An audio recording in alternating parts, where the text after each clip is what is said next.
and welcome to episode 35. 35 of A Fern Between Us. We are two of the four owners of Vivac Winery. I'm Jesse. This is Michelle.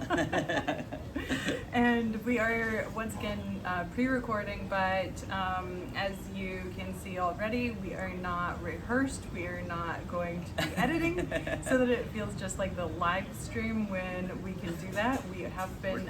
We're really trying to put together a real piece of crap for you guys. As usual. That's all she means to say. The crappier the better. We've continued to have some issues with Wi-Fi. We are at the beach, as you can see behind us. That is our balcony that overlooks the beautiful ocean, and Wi-Fi just isn't always great out here. So this is how we're going to do it. We are excited to be here and be tasting Nebbiolo.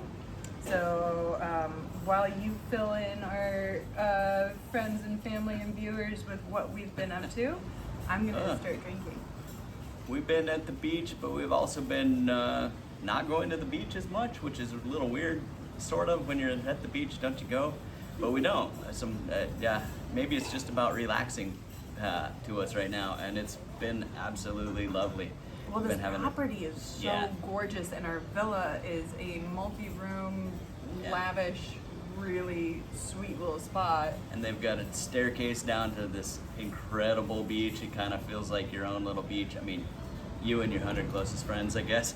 But it's not that big. It's kind of, a football field, 300 feet maybe across. There's good surfing. There's good people watching. Great, just floating in the water, which is a rarity when I have been at the beach. I've never had that experience. But it is 155 steps back up. So 153. 153, sorry. Very specific. There is that, but I do also want to say that people are being fairly respectful of space, and so you don't feel like you're on top of each other like when you normally go to the beach. Yeah, our 153 steps is to our hotel only, and then there's a public access that's the other way. And on the public access, they're checking everyone has masks. Once you're down in the water, you're not wearing a mask, but in theory, you're a decent ways apart, and it seems to be holding true. It's been super safe. It's been great. I know back in the States, you guys are going through a rough time right now. I don't want to be there. Number 2. We're really sorry that you guys are having to experience that while we send you videos and pictures from how awesome paradise is. Sorry, not sorry. Sorry, not sorry. Let's talk a little bit about Nebbiolo. One of the reasons why we're focusing on this is because next week is Thanksgiving, and of course, pairing for the meal, even if you're going to be at home and on your own, that just means more for you, so invest in some good bottles. Nebbiolo is one of my favorites to pair with Thanksgiving. Yep. Great with the lighter meat, the darker meat. If you're doing turkey, handles well with gravy, natural, nice, high acidity, lots of complexity. Goes good with your cranberry sauce.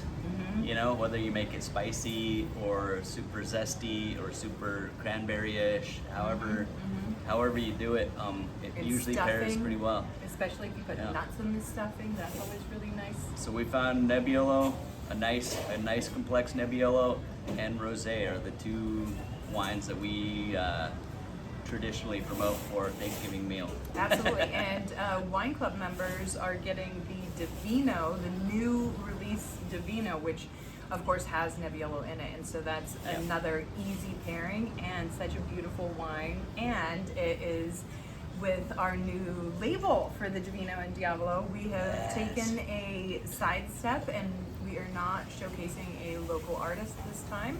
That's been really fun for 10 vintages.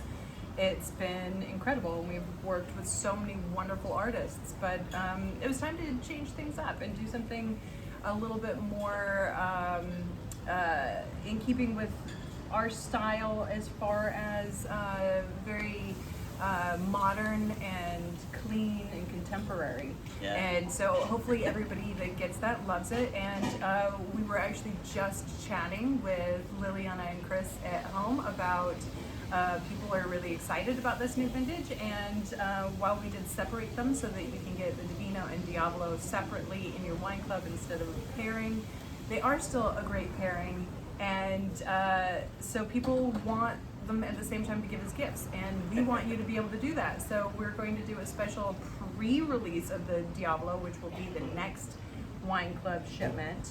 Yeah. So wine club members have to wait, generally speaking, for that to be released. But we're gonna let all of you buy it now if you want anyway, if you buy them as a pair. And if some of you are watching and saying, oh no, I'm not a wine club member, well, it's time for you to join. And then you can get the same deal. Right? So that's a pretty cool way to not only get the wines for your holiday meals, but also super simple checking off your Christmas list. We'll ship it right to your friends and family. I just thought of something else that happened this week. Oh, yes. I shaved. Oh, Guys, yeah. I don't have I'm not bearded right now. It's really weird. And I was wondering what looked different in the camera there, looking back at me, and it was me. I'm the one that looks different and weird. Oh my gosh. That's hilarious. All right, well, so let's talk about these two Nebbiolos. We have yours, and then I found a Nebbiolo from Mexico. There's a lot of, it seems like they're doing a lot of Italian varietals, especially in Baja, but also all over Mexico, and I think that's a wise choice. It's exactly like what New Mexico is doing, and most of Mexico is going to be a similar, in the similar ballpark as New Mexico as far as like super desert as opposed to just mildly deserty like most places. So Nebbiolo works really well. And It looks like they're saying this is from Mexico City. Mexico City. Oh, Valle de Guadalupe. Guadalupe, that's on Baja. Yeah, So that just must be their. so they their are on production. Baja, California, like most of the industry here in Mexico, but they're great. I think I like ours better for Thanksgiving, but I like this one as well. This is a nice kind of little fuller fruit. This would be and- good for anyone that does like prime rib or something for Christmas. It's a bolder version. I Yeah. like. Let me go There- backwards. Theirs is a little more, slightly more New World, but the thing I love about Nebbiolo is Nebbiolo tastes like Nebbiolo, like all the time. It just has this kind of just luscious yumminess, complexity that when made properly seems to show through in a lot of different climates and different growing regions. And one of my favorite grapes, one of my favorite wines that we make, and one of my favorite grapes in the world at large as well. Absolutely. And so, of course, if you're looking for it from Italy, it's native land. You're looking for Barolo or Barbaresco. Those are the towns that use that grape, so you'll want to keep in mind as you shop. But of course, this one can be sent directly to your door from us. So Yeah.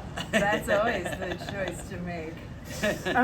We do have some questions this week. We posed, what are your embarrassing wine questions that you don't really want to ask out loud? I can't wait to hear these. This Yes, is they good. were not embarrassing, guys. Aw. Nobody should be feeling embarrassed about this. You guys asked really great questions, and actually, there were so many. We might have to do a follow-up segment because it was hard to choose. So the first one is, what is the difference really between different red wines or white wines? It all tastes like wine to me. That's something that so many people ask, actually. So it's funny that somebody was super shy about asking it, because I get that all the time. I even got one time in the tasting room, I gave him a red and a white, and he was like, yeah, about the same. So, and to tell a industry secret, if you have a blacked out glass where you can't tell what's inside, wine professionals can't tell the difference between red and white as well. So don't Often, feel for weird. some wines. For some wines and some people and stuff, but that's a very common trick to try to play on yourself and you and your wine geek friends, and it's incredible how There are some bold white wines Yeah. that, when you can't see the color, do come across differently. Yeah. So anyway, back to the question at But hand. yes, Um, it's nuances, and I It's think nuances. that's something that you really have to pay attention to. Yeah. and it's just trying and paying attention again and again, and taste. If you taste two side by side, taste a Cabernet and taste a Pinot Noir. Cabernet and Merlot are pretty similar. Cabernet and Cabernet is pretty similar. But if you start getting at the opposite ends of the spectrum, get a Cabernet and a Pinot Noir, say, and taste those side by side. And this really applies more to, you start hitting the $15, $20 wines. If anything under that, yeah, it's they're all taste aiming very similar actually. All the bulk wines are aiming to be just about the same thing. So Cabernet, Syrah, Pinot, anything that they're Merlot, it all kind of tastes very similar below a certain price point. That's but once you get above a price point, they're focusing more on the grapes. So get 2 bottles, try them side by side, and just think about it. Think about it for 4 or 5 sips, and then don't worry about it. That's the end of your homework. Enjoy the wines. And if you do that every time, you will start to pick up on differences, especially if you write it down. When and it could be something simple like, this seems more fruity than this one. Or That's this what I was seems- going to say, is yeah. don't be afraid to use your own personal language to describe a wine. You don't have to say all of the clever words that you think some winophile? What? Wine geek. Yeah, that's better. Wants to hear, And one of the things that I tell people all the time is that this is your experience, so use whatever senses or ideas come to you. Yeah. One of my favorites was somebody that used colors to describe wines, and they were just instinctual colors. Like, this seems like light blue. It was nothing to do with the color of the wine itself. It was just their impression, and that meant something to them, so that they could differentiate. That wine was light blue, this one is cobalt blue, and great, you're finding differences that way, and Right. it doesn't have to make sense to anybody else. Exactly. And And do it's- the same thing with white wine. Yeah. So like, an oaky Chardonnay, something that says toast or oak or buttered popcorn in the description, and then like something lighter and fresher like a Chenin Blanc or a dry Gruner Riesling. Veltliner. Or a Gruner Veltliner or something. And taste them, and then you'll taste a difference and try to describe it. You'll start figuring it out. It's not something that happens overnight. If you can think of one thing to say, that's great. If you can think of 2 things to say, that's great. That's good, If and you do that for a couple months, you'll come up with 2 or 3 or 4 things to say sometimes. And other times your mind will be a blank. It's like, I don't know, I can't think of anything. And that's okay too. And there's also one of the things that we have sold at our tasting room are tasting wheels, and those are really helpful. And you can even just Google it and Yeah. get it off of the It can internet. be But free. but that is really nice, because it starts to help your brain categorize some of the flavors or smells, so that you're starting to say, I guess it smells like fruit. Okay, what kind of fruit? If Is it an you're- orange, or is it a apricot, or is it a raspberry, raspberry? or those smell differently. Or red fruits versus citrus fruits, or oh, maybe it tastes like bananas. Okay, that's very specific, and you can start. It starts making connections, and your mind just thinks that way more, Exactly. and it gets better and better. And that's why Michelle's such a good taster. She remembers all those things. She categorizes it, but she also remembers flavors and nuances like that, and that's how she can tell if it's. I think this is a Tempranillo made in Spain.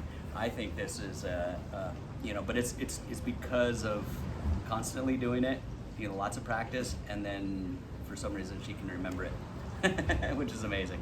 Pinot Blanc. It smells like Parmesan cheese. Well, I may get that. I don't get it every time, and I don't understand it. So, So hopefully that helps. everyone's on a different level. Yeah, and keep playing with it and trying it out, and it's really okay to ask that question. And the more questions we ask, the better we get at anything. So don't feel shy. That was a great question. The second one is the bottle I bring to dinner supposed to be a gift, or is it like BYOW? I brought it for myself to drink. That's a really tough one. That is it, and yes and no is the answer. You need to be able. Adjustments. It's really hot and humid here. But yeah, I mean, you need to be able to want to drink it if they should open it. Some people immediately think, oh, they have brought something they like, I'll open that because not only are we sharing it all together, but that's maybe more their flavor profile. Other people have gone to the effort to make pairings specifically for the meal, and so you also need to be okay if they don't open it, that you've given them a hostess gift, right? So you're saying, thank you so much, you may open this or not. In general, less formal. We tend to have that bottle opened right away and be like, oh, we brought something here, let's open that, I want to taste it, you know, or whatever, and then we can partake in the drinking of it. If it's something nice that we wanted to partake with them, we kind of explicitly say so, like, hey, I brought this for before the meal because I really wanted to try it with you guys. Yeah, being explicit, that's a really good point, yeah. And then other times, we have been like, here's something special, we want you to save it and have it for just you guys. That has happened. And then often, you know, we, as wine drinkers and winemakers, we really often feel like drinking wine that night, and we know we don't want to put out our guests by making them open 2 or 3 or 4 bottles of wine at their own expense. So maybe we'll bring a bottle for them and say, this one we brought for you, and then we also have these 2 or 3 for tonight. And we'll say that right when we get there. We'd be like, oh, we brought these wines for tonight, and here's one for your cellar, or for you guys for any time. We usually end up drinking that one too that night. Who knows? But it's depends good. On the people, right? It's good to be explicit if you feel strongly one way or the other, and if not, just roll with it, and it could be either way. I don't think there's faux pas either way, unless... I think there is a respectful way to do it as well. If you tend... Oh, thank you. Oh, man. I left you a whole bunch. If you tend to like something very specific, like a very sweet wine, and you know most of your friends tend to be drinking big, bold, dry reds, and you're just not going to be able to do that. Yeah. It's the same thing with somebody that doesn't care for wine at all and brings a 6-pack of beer. It's okay to say, hey, I know there's, going to be amazing wines being open. I'll try to, have a sip so that I can see what you guys are enjoying, but I brought my own because I like such and such. We've had people bring, beer to our house because we didn't realize that they weren't wine drinkers. And or they know we're going to open wine after wine, Yeah, and the next time they come over, we then know, oh, let's make sure to have some beer for so-and-so, or something like that. So that's also not an embarrassing question. I think that's a great question. Yeah. And most people are really confused.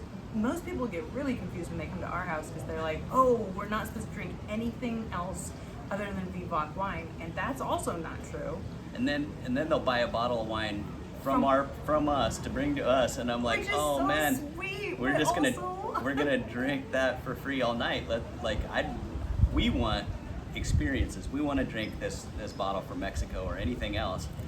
I just feel so bad when somebody spends $20 or $25 or whatever it is and brings it to me at my own house, and I'm like, oh, and then we don't know what to do. Do we take that home? We try to send it with them and open a bottle of that anyway. Yeah. But then send that home with them. Then they don't want to feel weird like bringing somebody else's wine, like our neighbors or competitors in their minds, like they don't want to. But we like it all, and we want to drink it all. Exactly. And there's also been that where we go to somebody's house and then they open Vivac because they're like, well, of course, that's what you serve these people. And we're like, we have it every day. Can we try something else? Anything else? I don't know. So it's tricky. It is. That's a great question. I'm really glad that you guys asked that. So, all right. Here's a very timely one. I really don't understand wine pairings. How am I supposed to pick a wine for Thanksgiving? It's white meat, so white wine. That's a really good one because a lot of people are leaning into those stereotypes that a long time ago became the how to pair white wine, white meat, or fish. red wine with, red meat, bolder flavors, and generally speaking, that works. That's Totally. kind of a nice thing to lean on, but you can be so much more playful. As we were talking about, the Nebbiolo works really well. Pinots work really well with turkey and multitude of things on the plate. That's where Thanksgiving gets really complicated. It is. So many dishes, and they don't actually really go together per se. And so finding one wine is tricky. Yeah. And so we like to open a white and a red, and people can go back and forth or pick. Yeah. That's how we usually do it. And at a big gathering, we're gonna go through, when it's 20 bottles my or family 15 bottles, yeah. and Jesse's Right. family and the Vivat crew, we get a decent number of people in there. And everybody in the room loves wine and loves wine appreciation, so that we get like our two dads are busting out $100 bottles, and you want to be conscious and sober trying those wines to get to experience it. And then everybody gets like a tiny little, like this much, like a tiny little half glass of each of the awesome bottles. And then after that, we stop worrying about it. And if somebody has a specific question, what's going to go with the blah, blah, blah, then we can answer Yeah. it. Like, What goes with the yams, like. I was just gonna. That's so funny. I was just gonna say one of my favorite dishes that I like to make is a sweet potato yam sliced and then layered, and you put brown sugar on the bottom, and you slice up orange and onions. Yeah. And so you do every other one, and then there's a lot of chunks of butter that are gonna melt in this too. But It's really hard. combination Yeah, it's hard to of, pair with. The orange, I think it's very easy to pair with. It's Okay. a wine-friendly There you dish go. specifically because the brown sugar caramelizes the onion, but you've got that tang from the onion.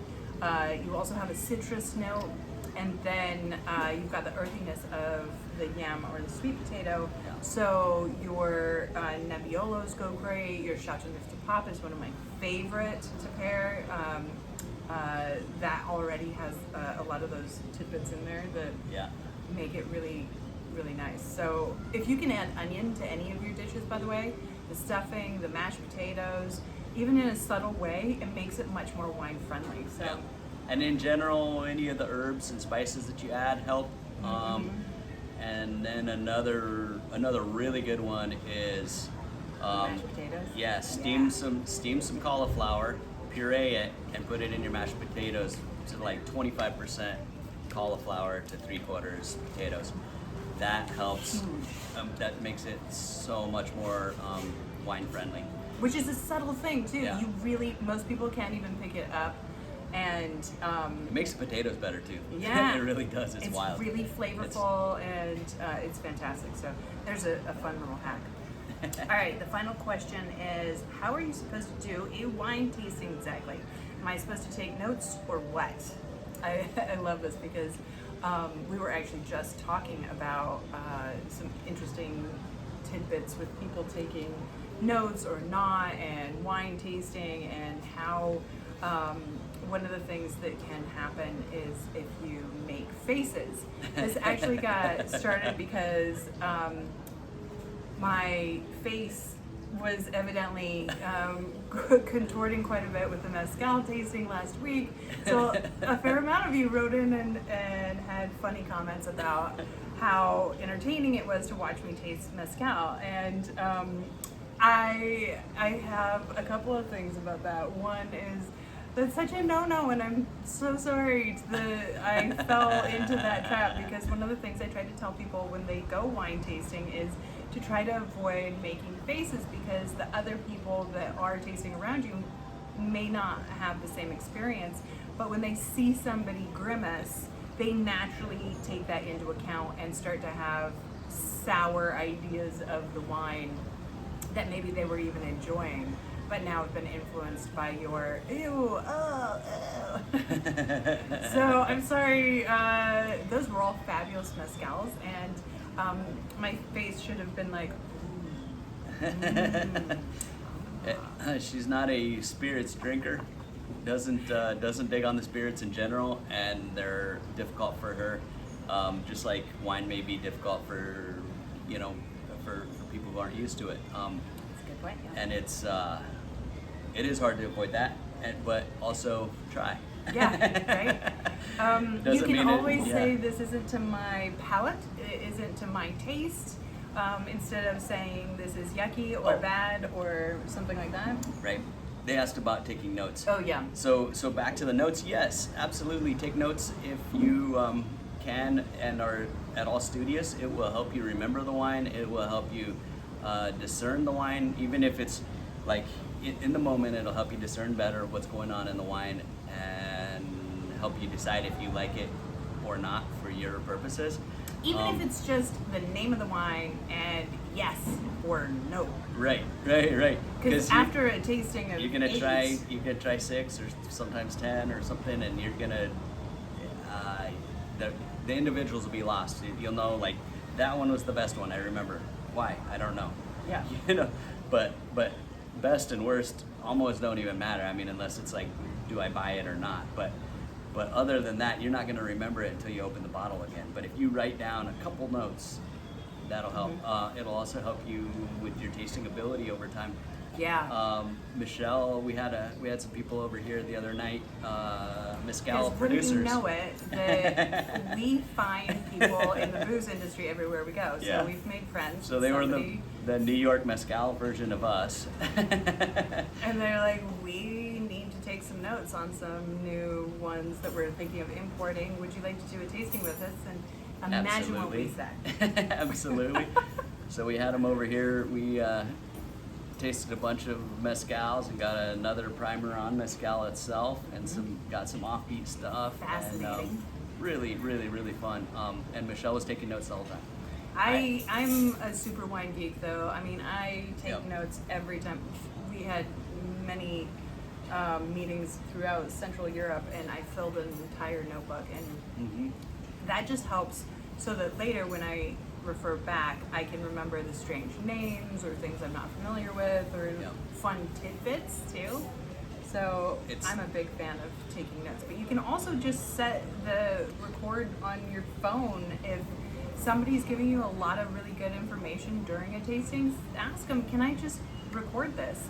And then you can listen to it again, which is always helpful when you go to open that wine. I'm sweating like a crazy person. The sun came back out, and now we're now we're in the heat. That's all right. It's all right. All right. So What else you got? That was my final question Okay, for today. We're going to try to wrap this up. And, maybe we do part 2 next week because there's just so many great questions. Let's and, do that. And I don't want people to feel like their questions are stupid. These were all fantastic, and everybody's sending in really great ones. I know it sounds really trite and, cliche, but there really are no such thing as stupid questions. Right. They came from somewhere, and everybody, wants to learn how to appreciate and enjoy this amazing beverage. So ask away. We're all in this journey together. Yes. We're just at different points, but I don't know everything, and Michelle doesn't know everything, and nor should you have to. Exactly. So send in more of your questions. We're gonna add to the list that we already have going. Don't forget to join our wine club if you haven't yet, so you can give the Divino and Diablo special pairing. Those of you that are part of the wine club, let's start on that Christmas list. We want to help you. Those of you that are just miserable in lockdown number 2 at home, feel free to send us your questions, and we'll try to find some fun ways to entertain you. Or send us your order, and we'll get it to you right away by next week. And then you can, drink your blues away. I don't know.